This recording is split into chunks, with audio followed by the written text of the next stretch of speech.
Expérimenter la magie de la performance. Catherine est une économiste, une chimiste, une enseignante et une entrepreneure remarquable que nous sommes très fiers de vous présenter. Elle a fondé sa première entreprise dans le domaine de la santé à l'âge de 27 ans. Elle a remporté plus de 15 prix d'entrepreneur de l'année, décernés notamment par la Jeune Chambre de commerce de Montréal, le Réseau des femmes d'affaires du Québec, la Fondation québécoise en entrepreneurship, le Mouvement des Jardins et la Banque de développement du Canada. Mesdames et messieurs, Catherine Dupuis. Alors, bonjour tout le monde.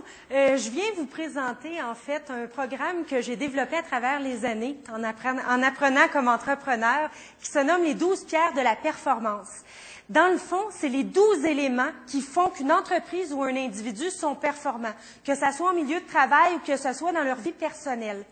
Avez-vous déjà remarqué que dans une entreprise, il y a tout le temps des Wonder Men et des Wonder Women qui ont des enfants, qui travaillent à plein temps, qui ont toutes sortes d'activités, puis malgré tout, ils prennent leur pause à heure fixe, ils dînent à heure fixe, tout leur travail est fini, puis ils ont l'air au-dessus de leurs affaires. Tout va bien, ils vont jaser, puis la vie est belle. Il y en a d'autres, on ne sait pas trop pourquoi, mais comme boss de compagnie, ils ont l'air un petit peu moins compétents ou performants. Pourtant, tout laisse sous-entendre que c'est des gens extraordinaires qui ont un talent fou, mais on dirait qu'ils passent leur journée à courir après leur queue, à faire 56 000 affaires, il n'y a jamais rien qui est fini, ils partent en retard, ils font des heures supplémentaires, ils n'ont pas le temps de manger, ils n'ont pas le temps de dîner, ils n'ont pas le temps de prendre des pauses, puis ils n'y arrivent pas. Puis on arrive au bout des 2 semaines, puis on regarde ce qu'ils ont fait, puis aïe, aïe, aïe, aïe, aïe, ils sont loin d'avoir rempli les objectifs. C'est quoi qui fait la différence entre ces deux types d'individus-là? Je me suis posé la question parce que j'avais les deux types d'employés dans mon entreprise, puis j'essayais de comprendre qu'est-ce qui se passe. Pourquoi j'ai des hyper performants, puis pourquoi j'ai des gens qui sont très peu performants. La première chose qui m'a allumée, c'est une petite expérience vraiment simple. Y a-t-il quelqu'un qui est relativement fort, juste pour faire une petite démonstration? Rick? Si je prends quelqu'un, puis je lui dis, tends ton bras le poing fermé, puis que j'essaie de toutes mes forces de soulever son bras. Dans mesure où c'est un gars puis je suis une fille, les chansons, je vais avoir de la misère. Par contre, si je lui dis, sors ton petit doigt, et je recommence, il n'y a plus de force.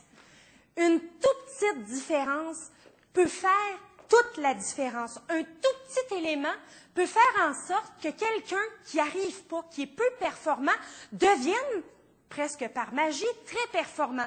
Que quelqu'un qui a de la misère à communiquer devienne en mesure de communiquer super efficacement ce à quoi il pense ou ce à quoi il croit. Alors, ce que j'ai décidé de faire, c'est de modéliser. Modéliser, ça veut dire prendre des gens qui sont bons, qui ont réussi, qui ont du talent. Que ça soit quelqu'un qui fabrique une pizza sur une ligne de montage, mais qui en fabrique comme 3 fois plus que tous les autres, ou un chef d'entreprise qui a fait des millions, ou tout simplement un intervenant qui, quand il intervient avec ses jeunes, à tout coup, il réussit à faire des miracles.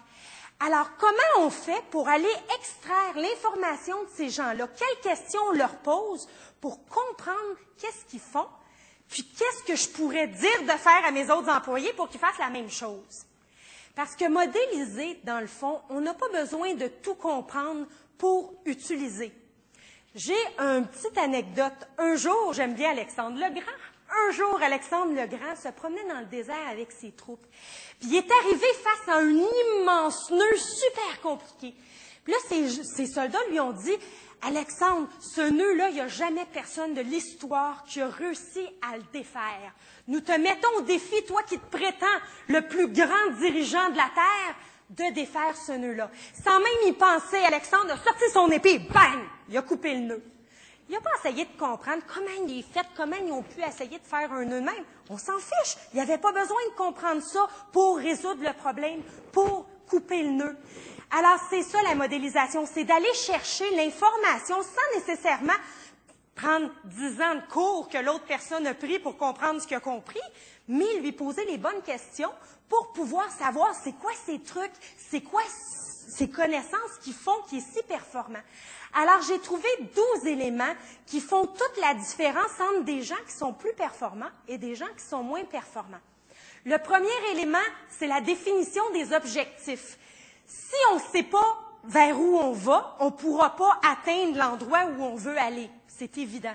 Alors, comment définir des objectifs, des petits objectifs quotidiens et des plus grands objectifs à long terme pour pouvoir tous les jours avoir des victoires? Ensuite, il y a l'efficacité. Comment être efficace?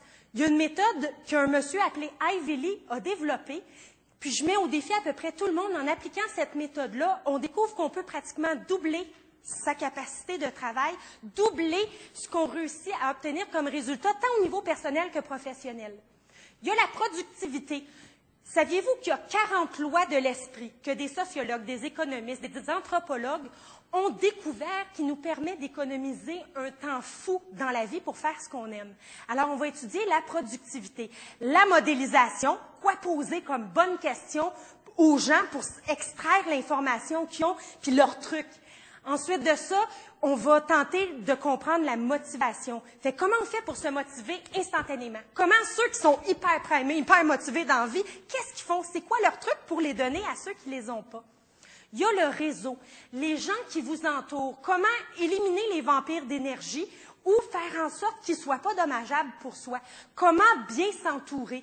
Ça, c'est tout un défi parce que la communication et les gens de notre réseau, c'est essentiel. Puis, il y a beaucoup d'éléments qui passent par la communication non verbale. On découvre qu'il y a certaines personnes qui vont s'adresser à vous, puis qui vont vous parler à peu près de même. Est-ce que vous êtes à l'aise? Pas beaucoup. Pas beaucoup. Puis, c'est culturel aussi. Par exemple, nous, comme Nord-Américains, notre espace vital est beaucoup plus grand que, par exemple, quelqu'un qui vient d'Afrique du Nord, qui, lui, est capable d'approcher près. Bien, comment on fait? Le racisme vient de là, en fait. Lui, il parle près, il est agressant. Fait qu'il nous agresse, on ne l'aime pas.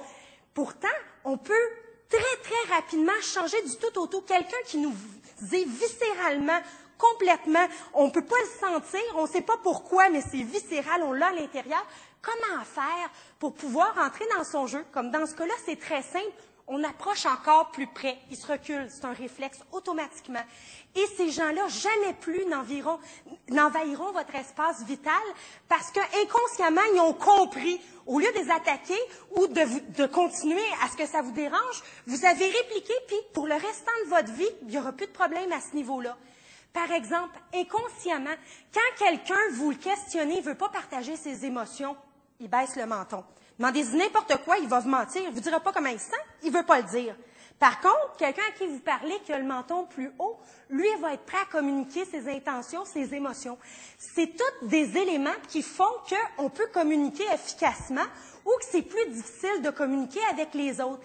Fait qu'il y a plein de petits signes comme ça que si on découvre, si on les connaît, si on fait jouer les gens entre eux avec ces signes-là, puis on les fait interagir, bien, ils comprennent comment faire, puis soudainement, ils deviennent des super communicateurs en quelques heures. Parce que fondamentalement, pour devenir performant, on peut comprendre des tas d'outils, mais la façon de vraiment saisir et d'intégrer, c'est de le vivre. Fait que la façon qu'on va étudier ces éléments de performance-là, bien, on va les vivre. Alors, ce que je vais faire habituellement, c'est de faire vivre toutes sortes d'expériences, les gens, 2 par 2, 3 par 3, en équipe, pour comprendre chacun des concepts. Alors, on a développé une panoplie d'outils, à peu près 70 outils pratico-pratiques, utilisables maintenant pour chacune des pierres, des 12 pierres. Je vous en ai nommé quelques-unes, je vais finir dans 2 petites secondes. Alors, toute une palette d'outils. Fait que chaque personne, chaque individu, chaque président de compagnie ou président d'association, directeur ou gens qui interagissent avec d'autres, peut aller choisir qu'est-ce qui est bon pour chacun de ses employés, qu'est-ce qui va avec son modèle du monde, avec sa façon de percevoir le monde, qu'est-ce qui est utile et qu'il va utiliser. Parce que, premièrement, il voit des bénéfices immédiats. C'est bon pour moi parce que ça me permet de faire ça. Puis en plus, c'est cool. Mais ce qui est cool pour moi, c'est pas cool nécessairement pour chacun d'entre vous. Chacun a ses choses qu'il aime et qu'il aime moins.